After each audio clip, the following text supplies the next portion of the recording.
cùng lọt cho vô ui đi cùng lọt mét đó con nào ăn kia đó ừ? Con ăn cái đấy cùng lọt mẹ hả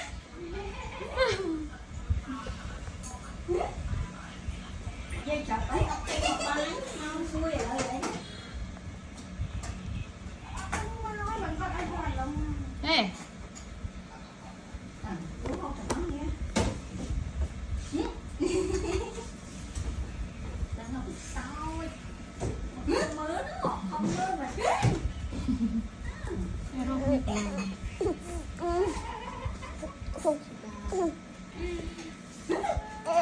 Thì ấp ba mà nó vừa làm chi chết ba này cũng chồng lôi vui à mưa câu đi nụ đi ba là phê cái đi về luôn thế nào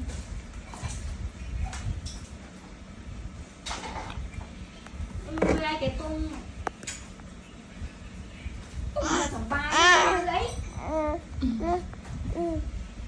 Ê, đi cùng lọt nhá mấy Ê, bây giờ ca xong mấy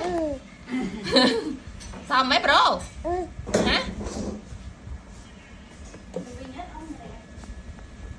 nó ập được mấy con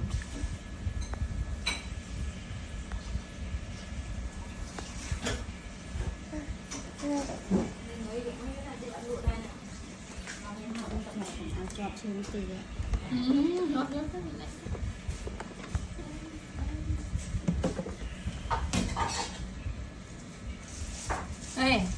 Không. Bài sẽ trên. Nó nâng bằng trên tay bài chân à? Kìm.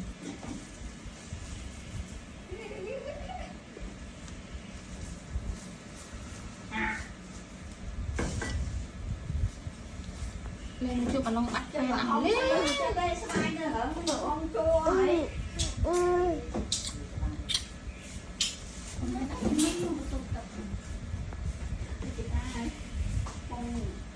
Đi số cái đặt cái đá là bài chất cà phê hay cái đó khi nó phụ ông cả chia để na một máy sáng nữa